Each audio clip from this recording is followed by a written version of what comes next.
തിരുവമ്പാടി മണ്ഡലത്തിലെ UDF സ്ഥാനാർത്ഥി CK കാസിമാണ് നമുക്കൊപ്പം ചേരുന്നത്. ശാന്തിനഗർ ഹൗസിംഗ് കോളനിയിൽ അദ്ദേഹം നേരത്തെ എത്തിയിരുന്നില്ല. അവസാനഘട്ട പ്രചാരണ പരിപാടിയിൽ കടക്കുമ്പോൾ അദ്ദേഹം ഇവിടെ എത്തുകയാണ്. എങ്ങനെയുണ്ട്? രാഷ്ട്രീയവും അതോടൊപ്പം തന്നെ വികസനവുമാണ് പ്രധാനമായും മണ്ഡലത്തിൽ ചർച്ച ചെയ്തത്. എങ്ങനെയുണ്ട് അവസാന നിമിഷത്തിലേക്ക് കടക്കുമ്പോൾ? ഈ മണ്ഡലം രാഷ്ട്രീയപരമായി ഐക്യജനാധിപത്യ മുന്നണിയുടെ വലിയ ഉരുക്കോട്ടയാണ്.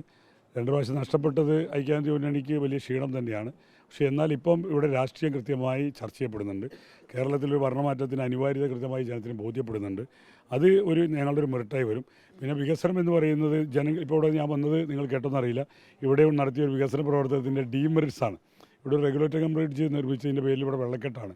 നമ്മൾ പലപ്പോഴും ഈ BCBയും RCB ഒക്കെ ഉണ്ടാക്കുമ്പോൾ നമ്മൾ പലപ്പോഴും പറയാണ്ട് അവിടെ കൃത്യമായ പഠനം നടക്കണം. അവിടെ സോഴ്സ് റീചാർജിങ് എന്ന ലക്ഷ്യത്തോടെ അത് ഉണ്ടാക്കുമ്പോൾ അവിടെ മറ്റെന്തെങ്കിലും ഇഷ്യൂ ഉണ്ടോ, വെള്ളപ്പൊക്കം ഉണ്ടാകും നമ്മൾ പണ്ടേ പറയാറുണ്ട്. അതോടെ യഥാർത്ഥത്തിൽ സംഭവിച്ചു. അതുകൊണ്ട് തന്നെ അത് പൊളിച്ചു നീക്കണം എന്നുള്ളതാണ് അവരുടെ നിവേദനം. അത്തരത്തിലുള്ള ജനങ്ങൾക്ക് ബോധ്യപ്പെടാത്ത വികസനമല്ല.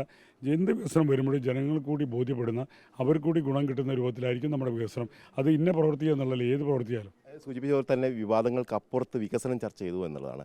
തുരങ്കപാത അടക്കമുള്ള കാര്യങ്ങൾ ചർച്ച ചെയ്യപ്പെടുമ്പോൾ എങ്ങനെയായിരിക്കും UDFന് അനുകൂലമാകുക? ഈ തുരങ്കപാത എന്ന് പറയുന്ന ഒരു ഏകപക്ഷീയമായ നിലപാടാണ് പലരും പറയുന്നത്. പക്ഷേ ഈ തുരങ്കപാത നിങ്ങൾക്ക് തന്നെ അറിയാമല്ലോ, 2014 തുടങ്ങിയതാണ്. 2014 UDFിൻ്റെ സർക്കാരിൻ്റെ കാലത്ത് അന്നത്തെ ധനകാര്യ വകുപ്പ് മന്ത്രി ശ്രീ K മാണി സാറ് ബഡ്ജറ്റിൽ കൊണ്ടുവന്ന ഒരു പ്രൊവിഷനാണിത്. ആനക്കമ്പയിൽ കള്ളാടി മായപ്പാടി തുരങ്കപാതയല്ല, ബദൽപാതയായിരുന്നു.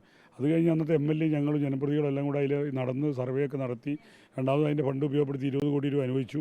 അത് വെച്ചുകൊണ്ട് റൂബി സോഫ്റ്റ്വെയർ എഞ്ചിനീയറിംഗ് കമ്പനി വെച്ചിട്ട് സർവേ നടത്തി. അവരാണ് ഇവിടെ പീസ്ഫുള്ളായത് ടണലാന്ന് പറഞ്ഞത്. ഞങ്ങൾ പറയുന്നു, ഞങ്ങളുടെ കുട്ടിയെ ഒരു 10 വർഷക്കാലം നോക്കാൻ ഏൽപ്പിച്ചിരുന്നു. അത് ഞങ്ങൾ തിരിച്ചെടുക്കും. നന്നായി അതിന് പരിപോഷിപ്പിച്ച് ജനങ്ങൾക്ക് മുന്നിൽ ഞങ്ങളത് പ്രസൻറ്റ് ചെയ്യും. അതായത് തുരങ്കപാത ഞങ്ങൾ പൂർത്തിയാക്കിയിരിക്കും. അതായത് തുരങ്കപാതയുടെ ക്രെഡിറ്റ് UDFന് അവകാശപ്പെട്ടതാണ്. അതിവിടെ പറഞ്ഞല്ലോ, മുൻ MLA തന്നെ പറയണ്ടല്ലോ, ക്ലിപ്പ് വേണേൽ തരാമല്ലോ. അന്നത്തെ 2014 വന്ന LDFിൻ്റെ MLA തന്നെ പറയുന്നുണ്ട്, ഇത് ഈ കൺസെപ്റ്റ്, ഈ തുരങ്കം എന്ന കൺസെപ്റ്റ്, ടണൽ എന്ന കൺസെപ്റ്റ് UDF ആണ് കൊണ്ടുവന്നത്. പിന്നെ തുടർച്ചയല്ലേ, ഇപ്പം ഞങ്ങൾ കൊണ്ടുവന്ന പല പദ്ധതി അവിടെ തുടരേണ്ടി വന്നില്ലേ. അതുപോലെ ഈ തിരുവമ്പാടി മണ്ഡലത്തിലെ ഒട്ടുമിക്ക പൊതുമരാമത്ത് റോഡുകൾ മേജർ ഡിസ്ട്രിക്ട് റോഡാക്കിയത് UDFിൻ്റെ കാലത്താണ്. ഏതായാലും വിജയാശംസകൾ, തിരക്കുണ്ടെന്നറിയാം. ഏതായാലും തുരങ്കപാതയുടെ ക്രെഡിറ്റ് UDFന് അവകാശപ്പെട്ടത് ആണ് എന്ന് തന്നെയാണ് അവർ പറയുന്നത്. അതുകൊണ്ട് തന്നെ 10 വർഷം അവരെ നോക്കാൻ ഏൽപ്പിച്ചതാണ്. ഇനി ഏതായാലും UDF അധികാരത്തിൽ വരുമ്പോൾ അത് തിരിച്ചെടുക്കുമെന്ന് തന്നെയാണ് CK കാസിം പറയുന്നത്.